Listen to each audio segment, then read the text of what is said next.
También es relevante para nosotros para poder comprender la materia. Comensalismo. El comensalismo en este caso es una asociación que existe entre organismos de distinta especie. Cuando hablamos de asociación, ustedes tienen que entender que es una asociación entre dos especies diferentes, aunque también existen asociaciones de la misma especie. Hay asociaciones con distintas especies y esas asociaciones pueden ser beneficiosas, perjudiciales o pueden beneficiarse solo a uno. Estas asociaciones, sí, la que podemos ver que uno solo se beneficia es el tipo de comensalismo.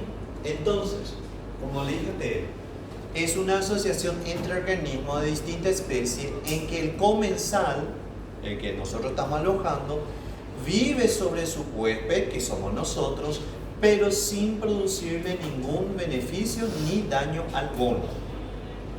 O sea, acá el ser humano es aquel que no sale beneficiado y tampoco perjudicado. Convive con nosotros, no nos perjudica a nosotros, ni tampoco nos beneficia también. ¿Por qué le pongo de esta forma que no nos beneficia? Porque eso podemos discutir también. Se puede discutir ese que a mí no me beneficia, porque al final del cabo me beneficia un poquitito su existencia. Sí, no es tanto así como está diciendo el texto. ¿Por qué? Yo le beneficio a esa bacteria, ¿por qué? Porque le estoy dando un ambiente para poder sobrevivir. Él ve, ¿sí? O esa bacteria ve que es mejor vivir dentro del hospedero que vivir fuera. ¿Me están entendiendo? O sea, es mucho mejor vivir en intestino que sobre ese objeto. Entonces, por eso se aloja en el cuerpo humano, doctores. Por eso él prefiere vivir y yo le voy beneficiando. Ahora, no es que a mí no me beneficia su existencia. Me beneficia un poquitito. Es algo que se puede discutir. ¿Por qué? Porque en este caso, ya que es un comensal, puede ser una bacteria antagonista o puede ser una bacteria que no permita que otras bacterias patógenas puedan venir a colonizar mi cuerpo. O sea, su existencia en mi cuerpo no permite que el microorganismo pueda venir y colonizar el cuerpo del paciente.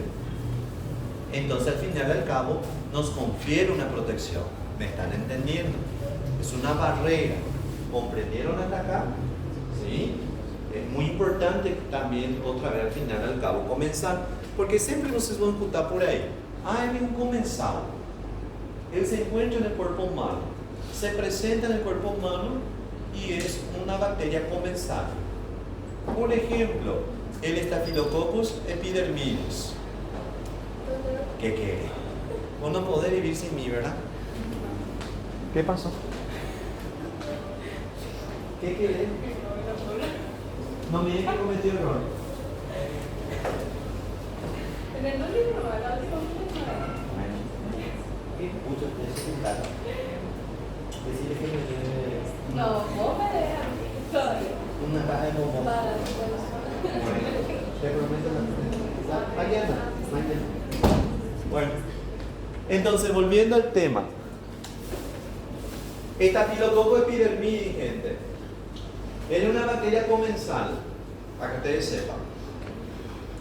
Cuando hablamos de comensal, nosotros dijimos que nosotros le beneficiamos a la bacteria, ¿se acuerdan? Pero él no nos beneficia. Pero en este caso sí me beneficia. ¿Bien? Un poquitito. ¿Por qué? Porque evita que otras bacterias puedan colonizar mi piel. No permiten. Liberan bacteriocinas, sustancias tóxicas que pueden ser tóxicas para otras bacterias que quieran colonizar mi piel. ¿Me entienden? Entonces, al final y al cabo, sí confiere una protección. Y es una barrera que nosotros tenemos. Después vamos a hablar nosotros de las barreras. Pero sí, recuerden que toda bacteria comensal evita que vaya causando algún tipo de daño. Ah, y otro punto. También, doctores, como que ellos nos beneficia un poquitito, también nos puede perjudicar. Ellos también pueden multiplicarse más adelante en zonas estériles. Tipo, una peli, la piel, se multiplica y hasta que el profesor tiene una herida abierta acá en el brazo. La bacteria del estafilococo epidermidis, que es un comensal, puede ser o se puede introducir en esa herida abierta y causar una sepsis. ¿Qué es una sepsis? Una condición patológica. Es una infección generalizada, como ustedes le llaman. ¿Está bien? O sea, al final al cabo, ese comensal me beneficia un poquitito y ¿qué también puede hacer? Me puede perjudicar. ¿Comprenden qué le digo? Entonces se puede discutir sobre este tema. Mutualismo. El comensalismo era donde uno sale beneficiado, ¿verdad? Ahora mutualismo, ¿de qué estamos hablando? Que ambos salen beneficiados. Es una asociación entre organismos de distinta especie en que ambas partes resultan beneficiadas. Se aplica la infección en la que el microorganismo y el huésped reciben beneficios de la interacción.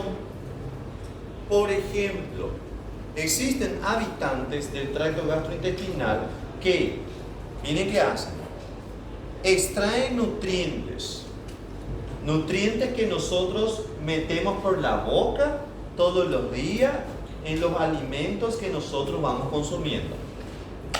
La comida de nuestro día a día, el desayuno, el almuerzo, la cena, la merienda, todo lo que ustedes puedan pensar, ¿entienden? Vamos metiendo por la boca y va cayendo en el tubo digestivo, en el estómago. Las bacterias que están acá, doctores, extraen esas sustancias o esos nutrientes que vamos metiendo acá, por la boca. Ellos van metabolizando, ellos salen beneficiados, pero también a mí me pueden beneficiar, gente. ¿Por qué? Miren qué hacen. Secretan sus productos. Un ejemplo, vitaminas y una vitamina, ¿cuál es? K. La vitamina K es una vitamina, ¿verdad?, que algunos microorganismos de la microbiota pueden sintetizar. Y la vitamina K es esencial para nosotros. ¿Por qué? Porque participa en la cascada de la coagulación. ¿Me están entendiendo? Cascada de coagulación, recuerden, ¿verdad?, que también es un mecanismo del sistema inmunológico. Vamos a aprender después. La cascada de coagulación es también una forma de defenderme contra los microorganismos, agentes infecciosos. Evita su diseminación, doctores. Es muy importante la formación de trombos. Pero a partir de ahora tienen que saber también qué cosa. El sistema inmune está para ayudar. Pero así también como ayuda, ¿qué es lo que puede hacer? Perjudicar. ¿Bien? La fiebre. La fiebre es muy importante. Es una respuesta inmune. ¿Por qué la fiebre es importante? Porque es una defensa. Porque permite que los antígenos, que vamos a definir después qué es, y los anticuerpos vayan interagiendo de una forma más fuerte, que no se desprenda. La temperatura corporal cuando aumenta permite eso. Si llega a los 38 grados, ¿hasta qué? El cuerpo puede aguantar, ¿verdad? Puede aguantar un poquitito, 37.5. Pero llegar a una fiebre a los 40 grados centígrados, ¿qué les parece? ¿Será que el cuerpo aguanta? Ya es dañino. ¿Entienden? Por eso es muy importante que ustedes sepan, ¿verdad?, que el sistema inmune a partir de hoy sabe que está para ayudar, pero que también puede hacer, puede perjudicar. ¿Comprenden? Y es donde ustedes van a entrar como futuros médicos. ¿Por qué? Van a tratar de decirle al sistema inmune, calma, vai con calma, pode responder, pero no respondas con mucha intensidad. La fiebre se controla, ¿para qué? Para que no pase mucho daño, ¿entienden?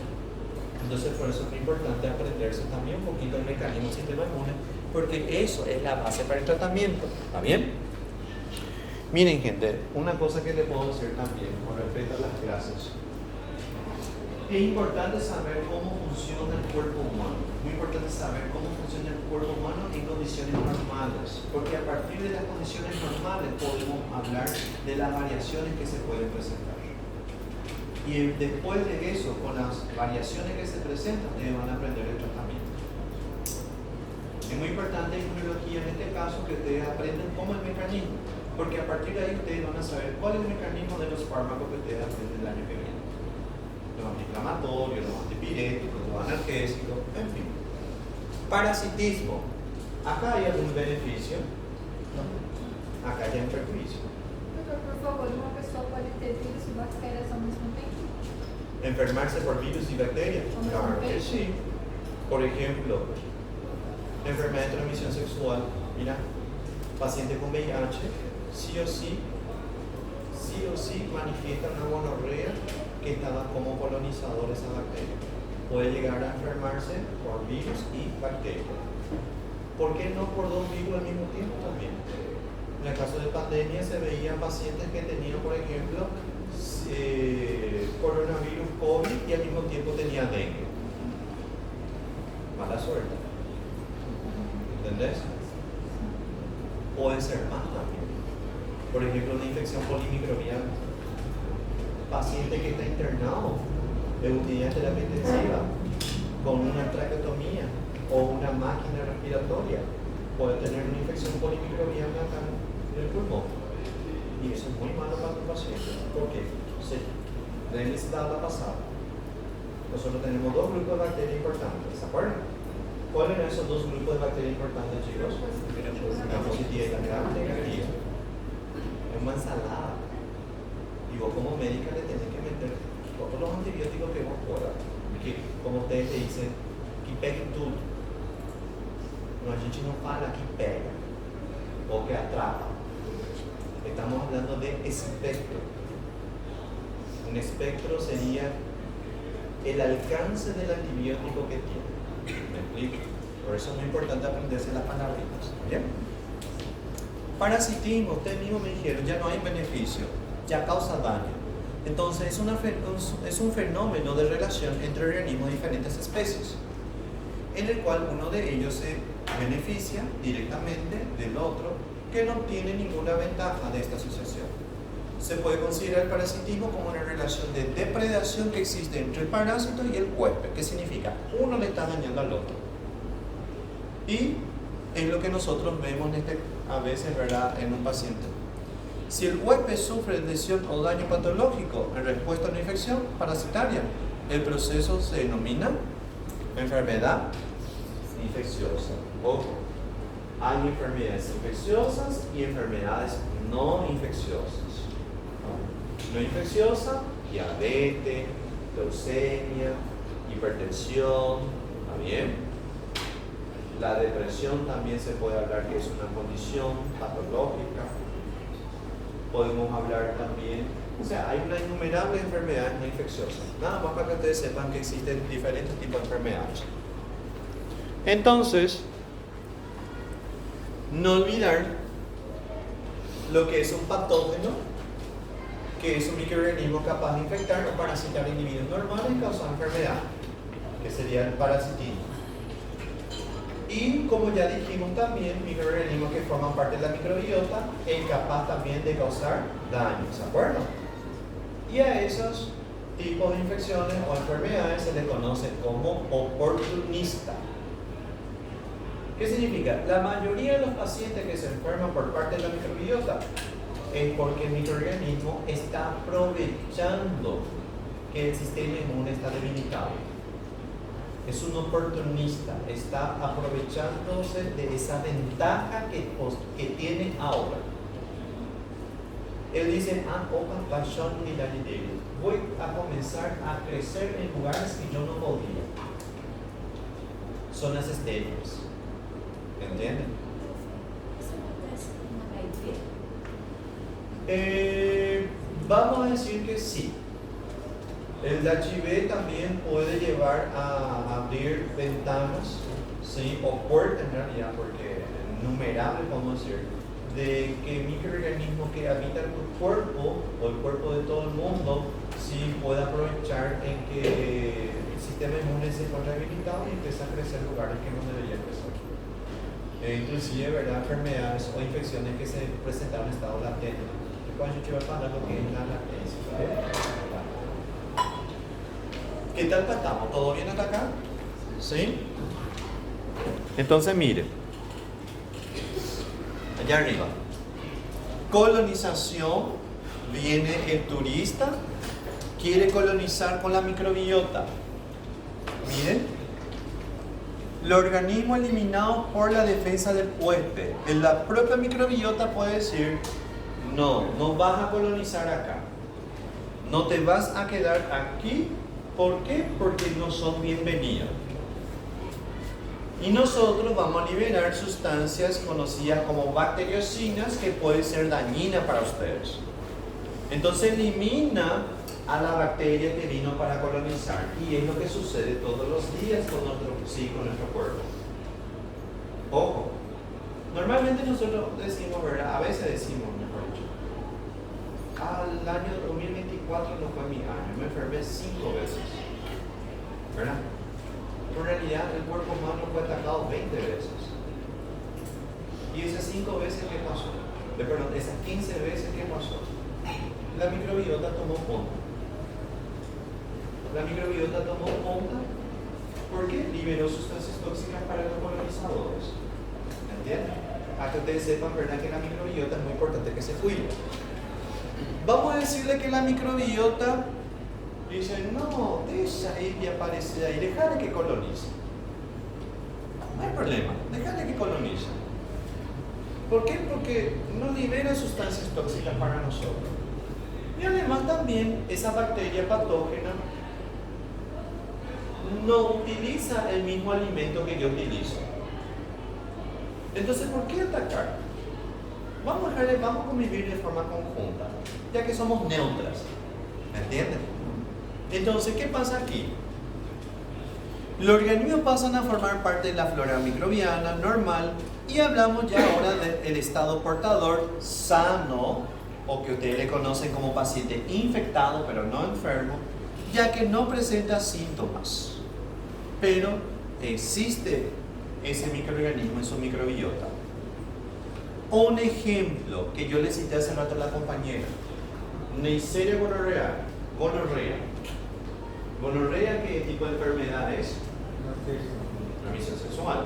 Bueno, para que ustedes sepan, esta bacteria, doctores, puede colonizar fácilmente la cavidad vaginal. Las mujeres pueden actuar como portadoras asintomáticas, ¿sí?, de esta bacteria. Solo lo va a detectar cuando se hace un control. ¿Entienden? Y aparece mucho, por ejemplo, en trabajadoras del sexo. O sea, tenemos más mujeres asintomáticas que sintomáticas. Para que ustedes sepan. El hombre es diferente. El hombre es más sintomático que asintomático. Eso yo le explico más adelante por qué. Porque el hombre presenta más síntomas que las mujeres. Es un colonizador. Puede transmitirse sexualmente hasta que la mujer se haga un control. Ahora, si es que esa mujer se llega a embarazar, vamos a tener graves problemas. Porque un niño puede venir al mundo pasando por el canal del parto, ¿verdad?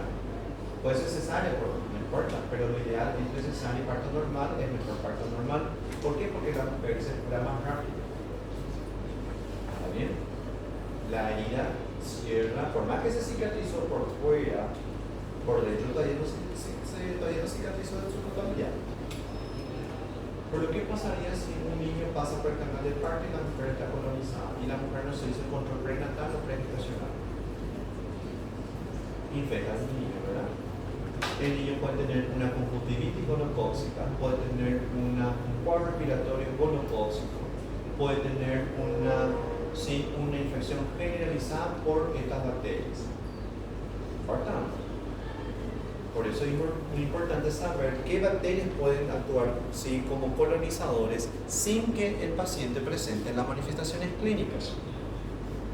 Vamos a decirle que la mujer, ¿sí?, vamos a decirle que la mujer que está colonizada, bueno, dice, no quiero ser mamá. No pretendo ser mamá. Bueno, no pasa nada.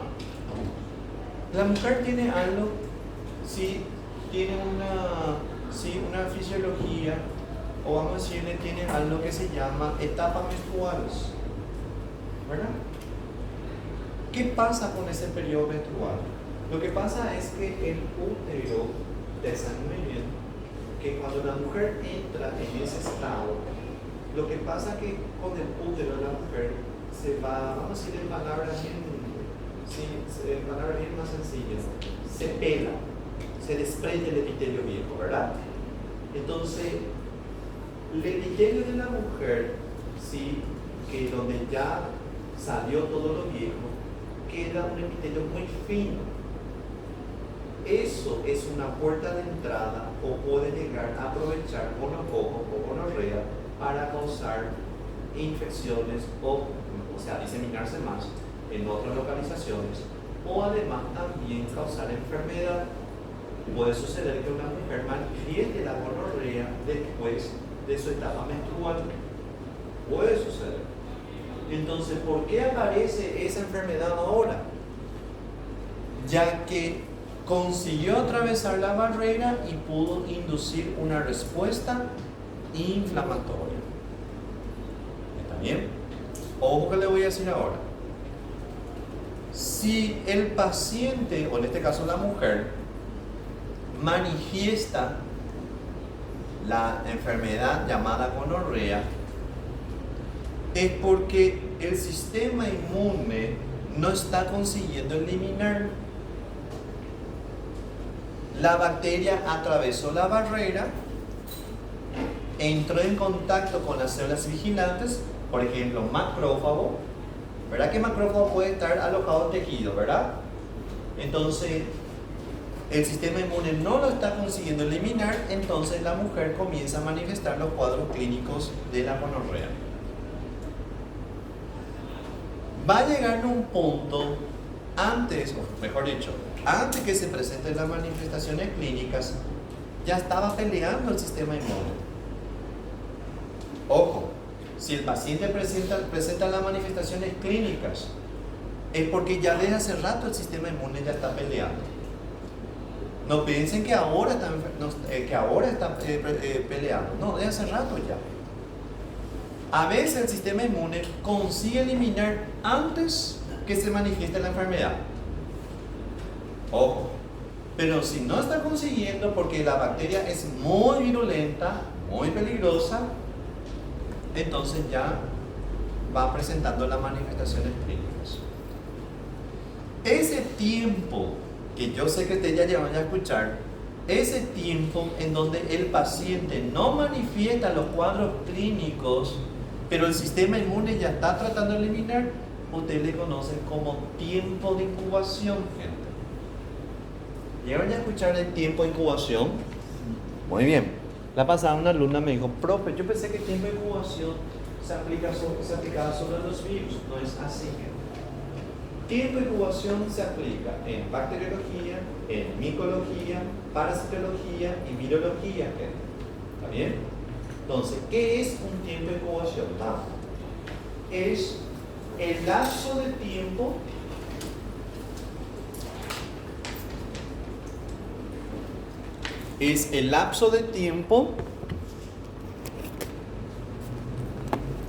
que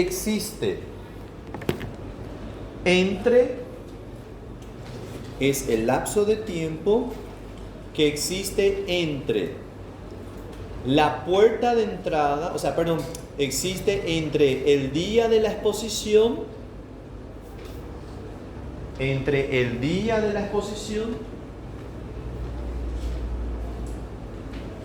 ¿sí? Entre el día de la exposición hasta el primer día de las manifestaciones clínicas.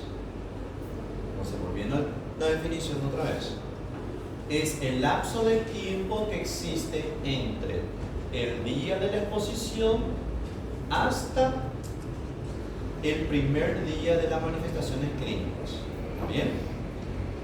Para que me entiendan mejor. Miren. Este sería un gráfico. Este sería los días. 0, 1, 2, 3, 4, 5, 6. Si llega aquí la intensidad, o si llega aquí el grado, o vamos a decir la intensidad de esta guerra, y pasa de esta línea, mi paciente ya va presentando las manifestaciones clínicas. Por ejemplo, este es el día de contagio. ¿Está bien? Entonces, ¿qué pasa? Viene, está aumentando, aumenta. El sistema inmune no está consiguiendo controlar. Viene. Y todo este tiempo, hasta aquí, se le conoce como tiempo de incubación. ¿Está bien? Pero ¿qué pasa? El sistema inmune no está consiguiendo eliminar. Entonces, ¿qué acontece? Aumenta la intensidad, el microorganismo muy virulento. Aquí ya mi paciente comienza a manifestar los signos y síntomas. Acá ya está el agente infeccioso, el sistema inmune ya está peleando, solo que el paciente no está manifestando. ¿Está bien? Pero acá ya manifiestan porque no consigue eliminar. ¿Por qué tengo que saber eso, profesor? ¿Verdad? Aparte, bueno, por el tiempo de incubación, ¿verdad? Pues lo que pasa es que a medida que va pasando, doctores, los días, va aumentando también la carga de ese agente infeccioso, a quantidade. ¿Entende? Y eso va aumentando la probabilidad de la transmisión de esta enfermedad. ¿Me están entendiendo?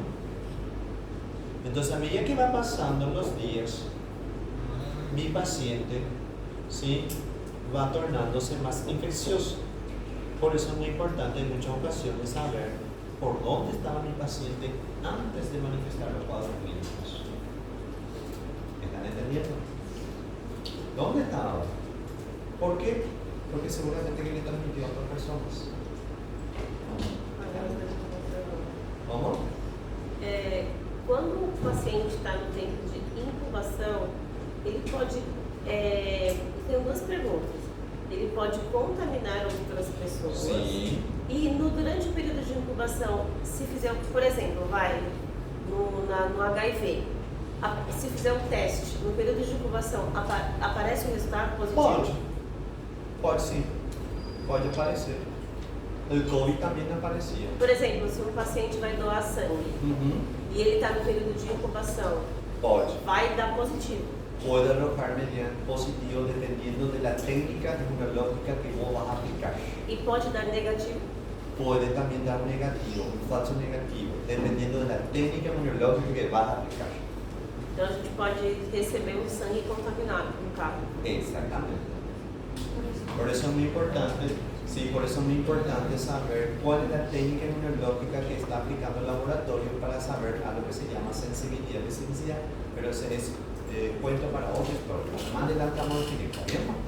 E, professor? No período de incubação, que ele pode tomar um coquetel, por exemplo, se a gente está atendendo alguém e acaba se infectando. Sí, podemos decir que sí.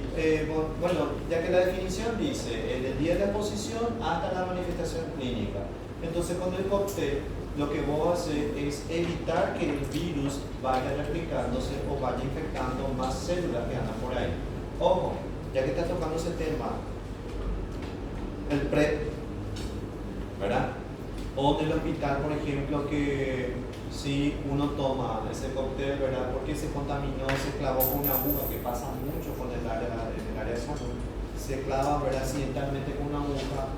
Ojo, no tiene una efectividad del 100%. Existe una probabilidad todavía, por más que vos tomes PrEP, o por más que vos tomes el cóctel, eso no significa que vos pasaste ileso. O igualmente tendrías que seguir el control. O vamos a decir del PREP, eso no significa que vos no te vas a cuidar. Vos tenés que cuidar. O sea, a mi niño. O sea, todo eso. ¿Me explico? O sea, nada es el 100%. Por eso la estadística dice, no existe el 100%, existe el 99,99%. ¿Bien?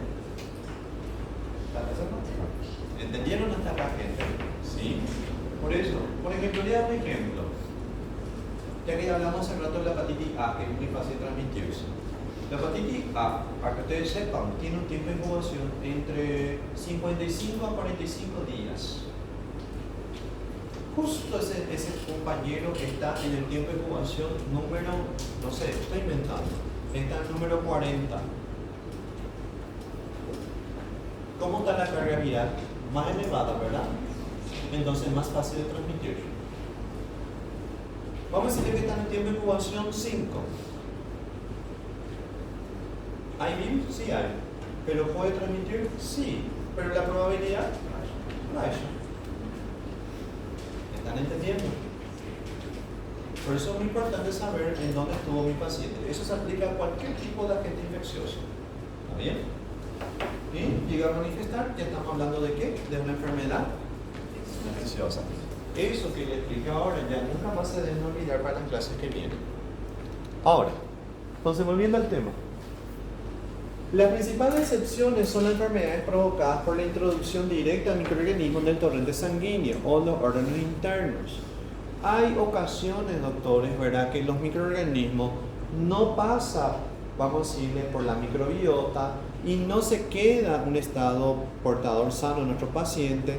¿Por qué? Porque el microorganismo pasó directamente a la zona estéril.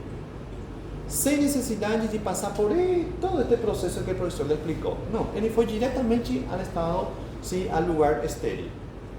¿Por qué acontece eso ahí? Vamos a decirle que ustedes estuvieron, ¿verdad?, por algún lugar, en el parque que está en el área 5, se pueden hacer una caminata, pueden hacer un trotecito. ¿Qué pasó? Había una rama muerta, un árbol muerto ahí, se cortaron accidentalmente con esa rama, abrió una herida y que solidaba. ¿Y qué aconteció? Ha introducido agentes patógenos al torrente sanguíneo. ¿Entienden? Los hongos, por ejemplo, las levaduras, ¿sí?, un hongo que se llama Histoplasma capsulatum o distintos agentes patógenos. Otro ejemplo, se ha introducido directamente al cuerpo humano, no sé, un trasplante de órganos.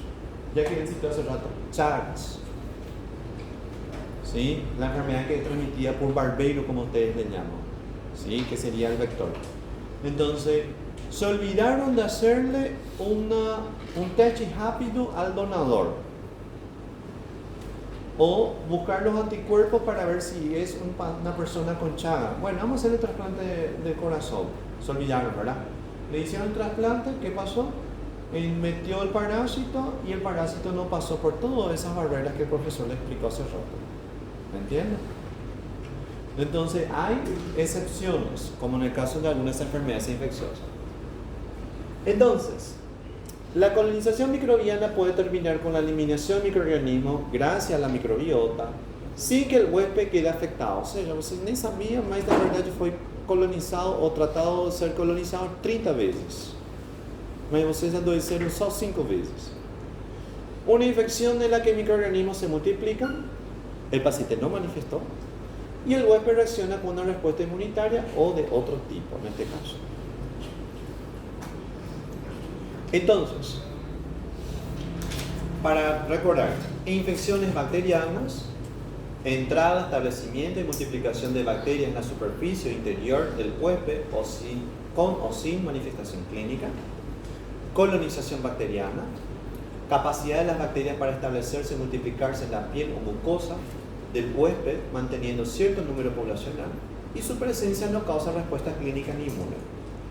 Infección inaferente o subclínica, establecimiento de bacterias que inducen una respuesta orgánica específica pero sin causar manifestaciones clínicas, y la enfermedad infecciosa que ya nosotros definimos. ¿Está bien? Son palabras que no se tienen que olvidar.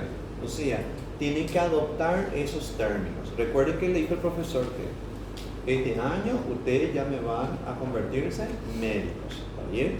Entonces, ya tengo que ir adoptando la terminología, ya me tengo que ir apropiando, ya tiene que ser una costumbre hablar con estos términos, ¿está bien?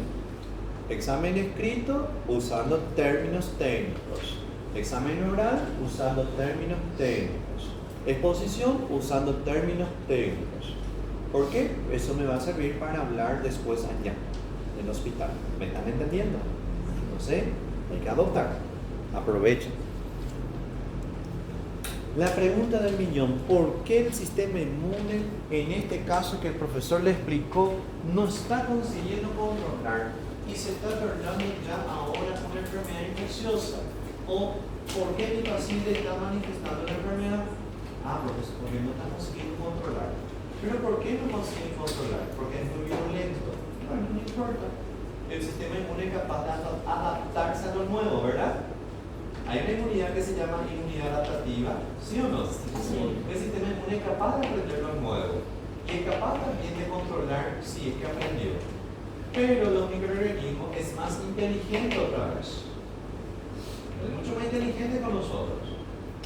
O sea, él puede decir, no, ese sistema inmune ya me reconoció, entonces lo que yo puedo hacer ahora es cambiar. Ese cambiar se le conoce como variación antigénica. Puedo cambiar para que la inmunidad adaptativa no me reconozca. Puede suceder. Él puede trocar mi camisa, puede trocar, por ejemplo, de pantalón, de short, lo que sea.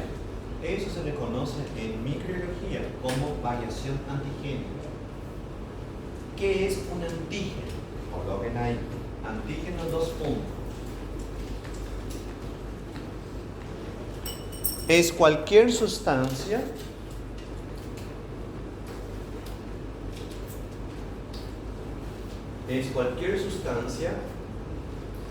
que el sistema inmunológico es capaz de reconocer.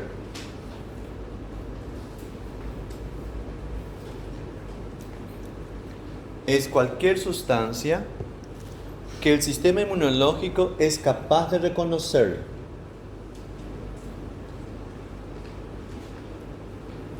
Es cualquier sustancia que el sistema inmunológico es capaz de reconocer. ¿Está bien? Miren la definición que hice ahí. Que cualquier sustancia que el sistema inmune es capaz de reconocer. Reconoce. Pero hasta ahí nomás nosotros quedamos con esa definición. Ojo, un antígeno puede que induzca una respuesta inmune o no también. Esa ya tiene otra definición que vamos a ver más adelante. Pero en el día de hoy tienen que saber que un antígeno es cualquier sustancia que el sistema inmune pueda reconocer. Y existen diferentes tipos de antígenos. Antígeno hay en la bacteria, antígeno hay en el virus, antígeno hay, vamos a decirle, en el parásito, antígeno hay en los hongos, y el antígeno también está presente ¿en quién? En nosotros. Nosotros tenemos nuestros propios antígenos. Que a gente vê se esse antígeno que a gente tem é parecido, mais ou menos, con el antígeno de la colega. Cuando estamos hablando de antígenos parecidos, antígenos del riñón, de mi cuerpo, si son parecidos a su antígeno, el riñón que ella tiene, que ya no está funcionando, ¿no me hace recordarle algo? Reacción, o mejor dicho, trasplante. Para hacer un trasplante yo tengo que ver si mis antígenos son similares al de ella, ¿entienden? Pero ese es el cuento de otra historia. Pero ahora es muy importante saber que los microorganismos siempre y continuamente están mutando y además están compartiendo esa mutación con otros. Una Escherichia coli con la variación antigénica puede intercambiar su información genética con una bacteria llamada Klebsiella pneumoniae. Una Acinetobacter baumannii puede cambiar o compartir su material genético con una bacteria que se llama Pseudomonas aeruginosa. O sea, Escuche bien, Escherichia coli, Klebsiella pneumonias, Acinetobacter baumannii, Pseudomonas aeruginosa. ¿Son bacterias del mismo género y especie? O sea, las bacterias son promiscuas en este caso. Así mismo. No tienen problema. Ellos pueden pasar su material genético con cualquiera que ellos quieran. Y eso ocurre mucho en las gram negativas. Por eso hay muchas bacterias que son resistentes a antibióticos. ¿Entendieron hasta acá? Por eso es muy importante saber que las bacterias tienen un solo cromosoma, mutan fácil, significa que hace variación antigénica fácilmente y hay variaciones que pueden ser perjudiciales para ellas, pero hay variaciones antigénicas que pueden ser beneficiosas para ellas. Como que, por ejemplo, le benefician contra los antibióticos. O sea, le permiten resistir, inclusive le permiten perdurar o resistir a las defensas que posee el cuerpo. Bien, eso es muy importante para mí. ¿Por qué? Porque los microorganismos siempre están ahí atacando. Miren, cuando hablamos de antígeno, ya vamos asociando lo que es la inmunología o la respuesta inmune. Pero les tengo que preguntar, ¿qué es la inmunología? La inmunología es una ciencia que se fue construyendo, que voy a explicar más adelante, ¿sí? Que se fue construyendo gracias a la materia que ustedes ya tuvieron. Anatomía, histología, biología. ¿Qué otra materia ustedes tuvieron en el primer año? Biofísica también aportó. Fisiología que están teniendo ahora. Micro que están teniendo ahora. ¿Qué otra materia? Bioquímica también aportó mucho a la inmunología, porque habla mucho de reacciones químicas. Materias que van a tener después. Farmacología, muy bien, porque se habla de inmunosupresores y inmunología, pues yo no voy para la subdivisión. Fisiopato, anatopato, todo eso aportó a la inmunología. La inmunología, vamos a decirle que es la niña bonita de micro. En realidad, la inmunología tiene que ser aparte, les voy siendo sincero. Pero como que inmunos nos ensojetaron ahí dentro de micro, vamos a tener que tener posición y vamos a tener que también aprender, ¿sí? Sí o sí, porque si no, no vamos a entender nada de lo que pasa con el cuerpo humano. Entonces, doctores, la inmunología es una ciencia experimental, es una ciencia que estudia la respuesta inmune o las respuestas innatas o también el sistema inmunitario que participa en la defensa frente a los microorganismos. ¿Bien? Existen microorganismos que viven en nuestro cuerpo como flora normal o como microorganismos productores de enfermedades, como ya dijimos que son oportunistas, capaces de soportar o escapar de esas protecciones del huésped durante el tiempo suficiente como para poder establecer su nicho dentro de nuestro cuerpo o diseminarse a nuevos huéspedes, o sea, crecer en zonas estériles también. Cuando van creciendo en lugares que no debería, hay una respuesta innata. Y también, ¿verdad?, hay un proceso inflamatorio. La mejor prevención y la mejor curación frente a las enfermedades infecciosas sería la respuesta que ocurre en mi cuerpo o el cuerpo de ustedes. Miren, la inmunidad, que sería la defensa del cuerpo, que es lo que estudia la inmunología, se divide en dos tipos, ¿se acuerdan? La innata y la adquirida. ¿Qué ustedes recuerdan de innata? Muy bien.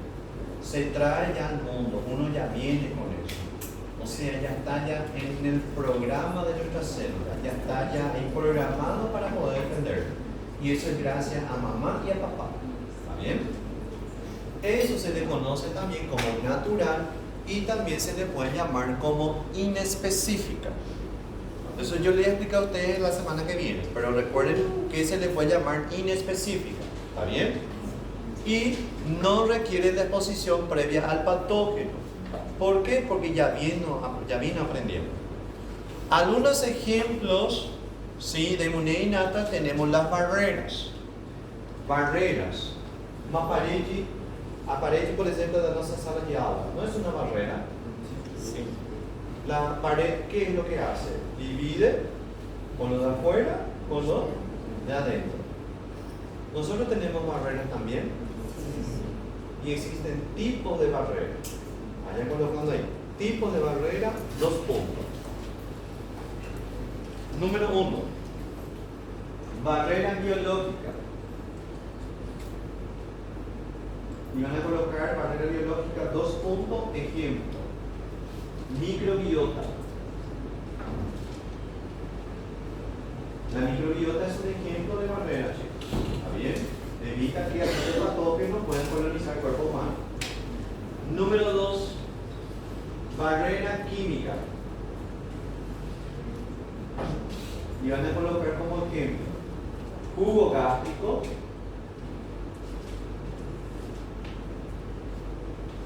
orina, sudor, lágrima.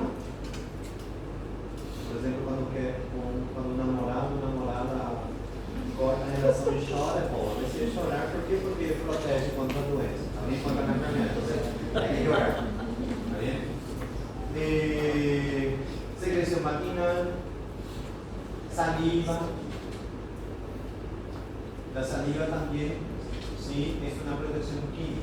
Eso yo le voy a explicar después más adelante por qué. ¿Bien? Número 3, barrera física. Piel, muy bien. Los pelos, sí, los pelos del oído, los pelos de la nariz. ¿Está bien? Son barreras que evitan que los microorganismos vayan invadiendo el cuerpo humano. ¿Bien? Esa barrera hay que cuidar. Y esa barrera también se puede deteriorar. ¿El pH puede ser considerado una barrera? Sí, de química. El pH ácido del jugo gástrico evita que bacterias puedan colonizar. Hay bacterias que son susceptibles a ese pH. ¿Está bien? Pero hay bacterias que también desarrollaron formas de evadir ese pH. Un ejemplo, el Helicobacter pylori.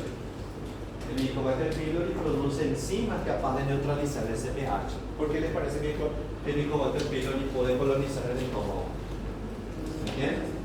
Salmonella, no hay caso de salmonelosis. ¿Verdad que sí? Es porque salmonella puede pasar o atravesar fácilmente ese pH, no tiene ningún problema. Virus, rotavirus que causa un cuadro diarreico, pH no le hace nada. Ascaris lumbricoide o la solitaria latenia, ¿por qué les parece que puede sobrevivir fácilmente? Capaz de neutralizar, no tiene problema. ¿No son mecanismos de evadir las barreras? ¿Qué les parece? ¿Sí o no? Entonces son microorganismos que desarrollaron mecanismos para poder evadir. ¿Está todo bien acá? ¿Sí? Si esas barreras fallan, hay una respuesta inflamatoria que nos protege. Pero esa respuesta inflamatoria debe ser una respuesta inflamatoria equilibrada. ¿Está bien? Eso va a ser el tema de la clase que viene. Sistema de complemento que a gente vai estudar más adiante en la exposición, que también a veces puede fallar. Y si es un agente muy virulento o muy peligroso, la innata le dice a la otra inmunidad, che, adquirida, necesito de ayuda. Necesito de ayuda y necesito que você crie una defensa para nós, una ferramenta o una herramienta que yo pueda utilizar para defenderme. Entonces la adquirida, que también se le puede llamar adaptativa, ¿verdad que sí? Se adapta a lo nuevo y le da las herramientas que necesita la innata. Un ejemplo, ¿cuál puede ser? Un ejemplo son los anticuerpos que vienen de la inmunidad humoral. ¿Qué célula se encarga de producir anticuerpos? Linfocitos. ¿Pero cuál linfocito? B. Muy bien. El linfocito B se encarga. Los anticuerpos que vienen de la inmunidad humoral son buenos para enfermedades o contra agentes patógenos extracelulares. todos los agentes son patógenos extracelulares, ¿sí o no? No hay algo que se llama intracelular. Un ejemplo, ¿cuáles serían? Los virus. Entonces, ya que la inmunidad humoral no es tan eficiente contra infecciones intracelulares, ¿cuál es la otra inmunidad que a gente precisa? Celular. Entonces el sistema inmune dice, toma la inmunidad celular, esto te va a ayudar para poder combatir. ¿Está bien? Y también genera una memoria inmunológica. ¿Para qué me sirve la memoria inmunológica? ¿Cómo? Muy bien. Si viene lo mismo, entonces el cuerpo ya está preparado. No hay microorganismos muy virulentos como dijimos nosotros. ¿Verdad que sí? Y nosotros, sería bueno, ¿verdad?, que el cuerpo humano entre en contacto con esos microorganismos y esperar que cree una defensa específica, si es muy virulento, porque miren que demora como 10 a 15 días desarrollar una inmunidad celular humoral. Sería bueno esperar, sería nada malo, ¿verdad?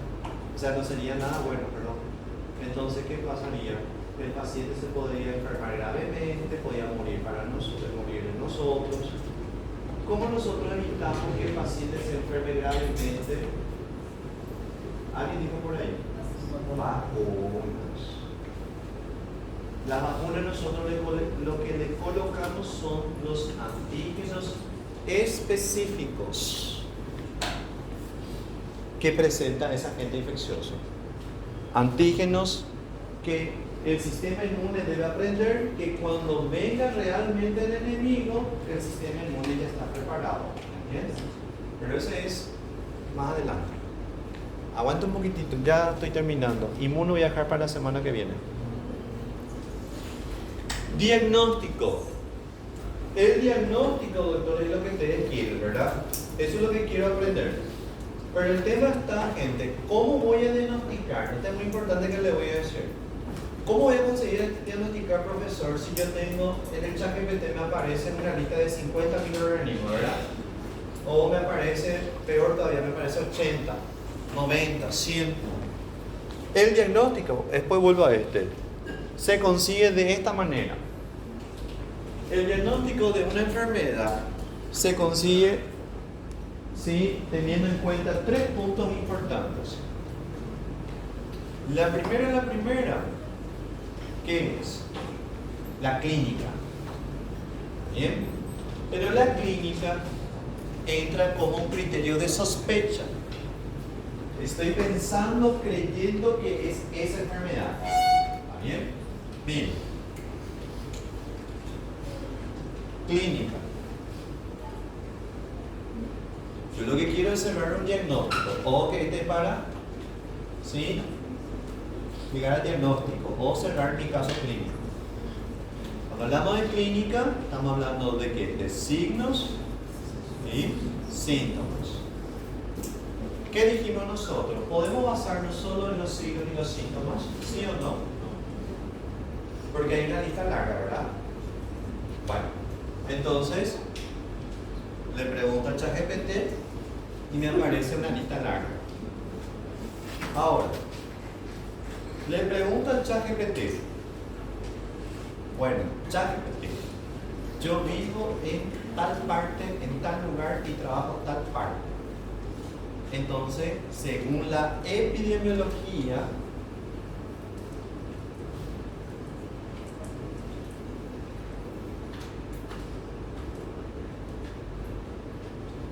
te va a decir, bueno, según la epidemiología, vos tenés que preguntarle a tu paciente lugar de residencia.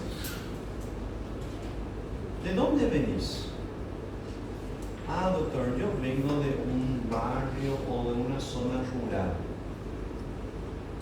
Dependiendo del origen o la procedencia de mi paciente, yo puedo definir qué enfermedades son más probables que se presenten en él y qué enfermedades son menos probables. ¿Entienden? Voy a dar un ejemplo.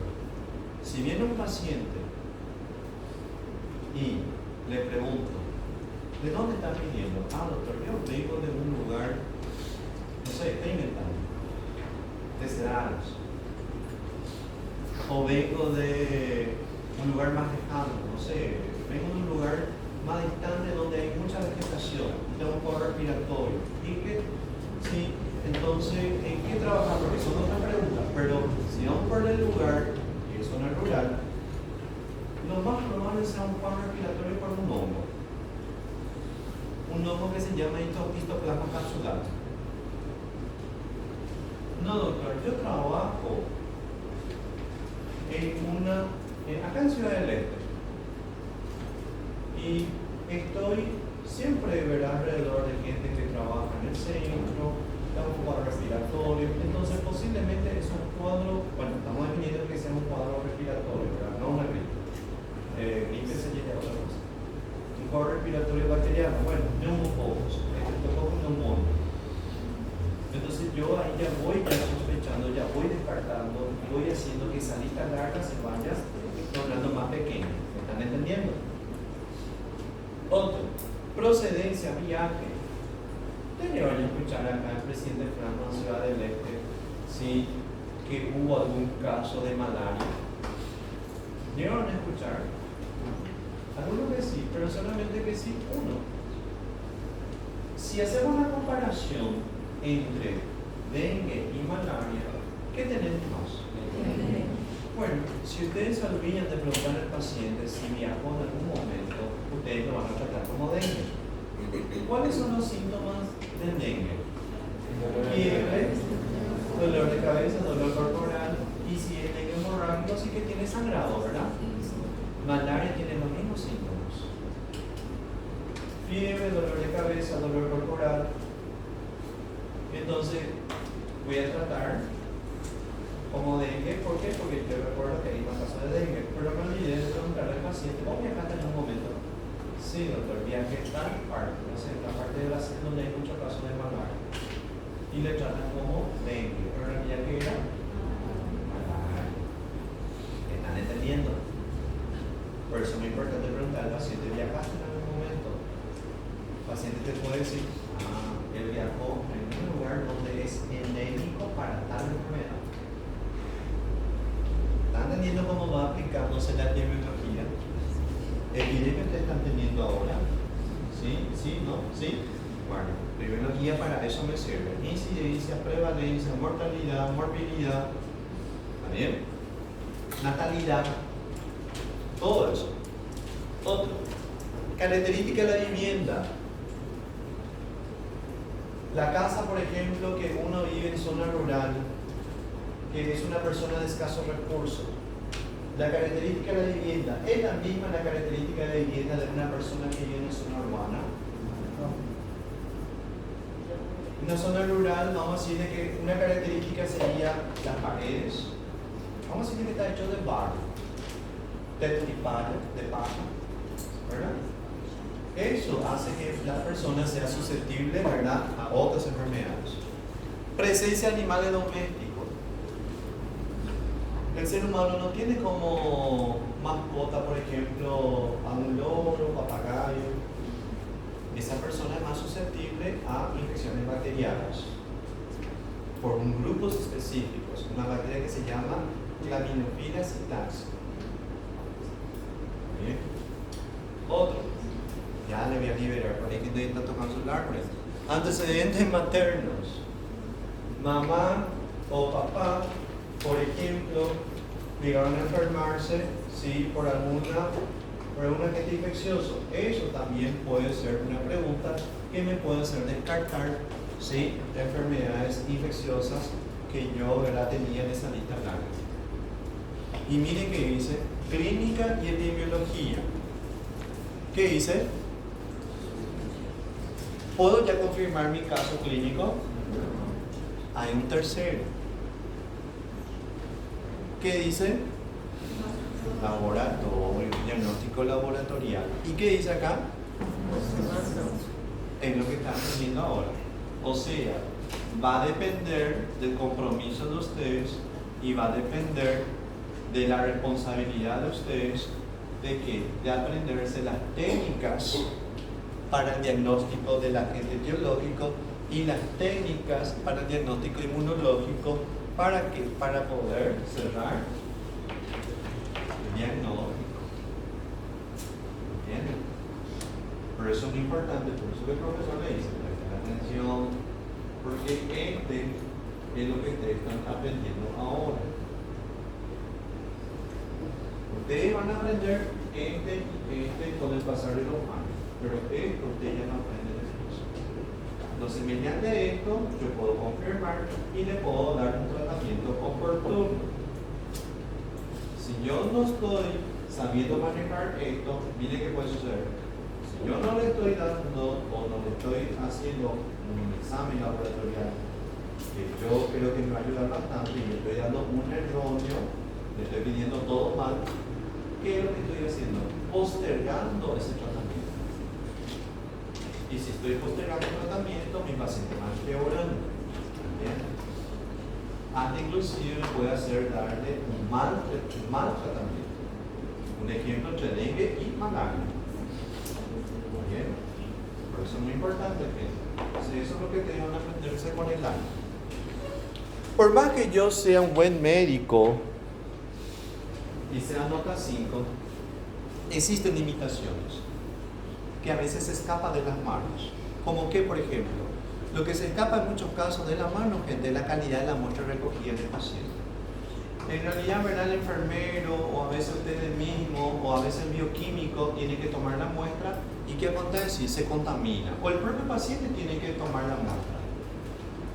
¿Acaso no aparece un paciente con una muestra de orina en un potecito, no sé, de mermelada, de yogur, ¿verdad que sí?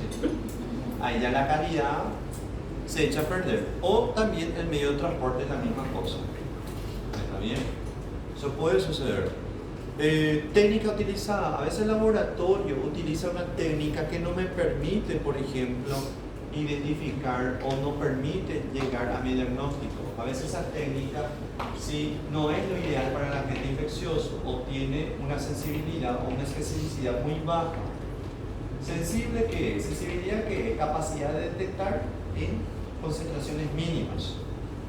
Chicos, tiene muy poco oxígeno en un cuerpo de un paciente, hay muy poca concentración, pero aquí la sensibilidad no es nada buena, que me da como falso negativo. Especificidad, ¿a qué se refiere? Que sea específico para identificar esa gente. Que no hay una reacción cruzada, o sea, no se puede equivocar. Así es palabra más sencilla, ¿está bien? Entonces, ¿qué pasa? Si tiene una especificidad muy baja, me hace dudar, ¿será que es HIV? ¿Será que es hepatitis C?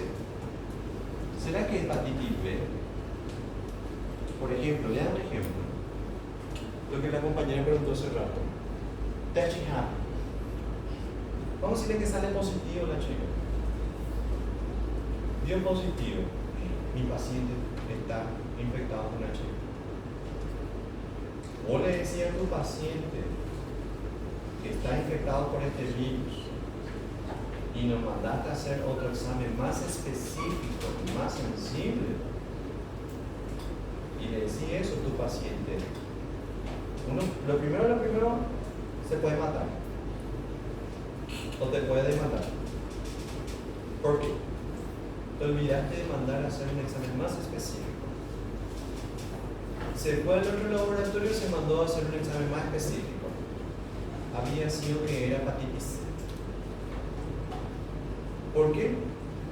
El test rápido puede dar reacción cruzada, HIV con hepatitis C. ¿Me entendés lo que te digo? Por eso hay que atender mucho las técnicas inmunológicas o las técnicas que el laboratorio está aplicando. Entonces vos como médica vas a tener que mandar a realizar otro tipo de examen. ¿Me entendés? Por eso es importante, ¿sí?, atender de lo que está saliendo de mi boca. Porque lo que sale de la boca es lo que a mí me condena. ¿O por qué le parece que el médico siempre cuando es entrevistado, ¿sí?, porque el periodista le está preguntando, ¿y cuál es el pronóstico, doctor o doctora, de ese paciente? ¿Qué le dice? Pronóstico reservado. No le dice, va a mejorar, no, va a empeorar. ¿Qué pasa si le dice va a mejorar y muere el paciente? ¿Verdad? ¿Qué es lo primero que van a pensar la gente? Bueno, un médico incompetente que dejó morir su paciente. ¿Y quién sale perdiendo? El paciente y el médico, los dos. El paciente porque murió y el médico ¿por qué? Porque le demandó los familiares. ¿Me entienden lo que le estoy diciendo? Entonces a eso se trata, ¿verdad?, de la especificidad. Por eso hay que tener mucho lo que es técnica. ¿Y cómo voy a saber, profesor? Preguntarle al laboratorio. Y si yo tengo ya el diagnóstico laboratorial, ya conseguí con la epidemiología, la clínica, ya se ve el diagnóstico, entonces ya ¿qué puedo hacer? Planificación del tratamiento. Ojo, un punto importante. Profesor, no cobra tratamiento. ¿Cómo? No voy a preguntarle a ustedes tratamiento de las enfermedades, porque sería adelantarme a algo que no me corresponde todavía. ¿Está bien?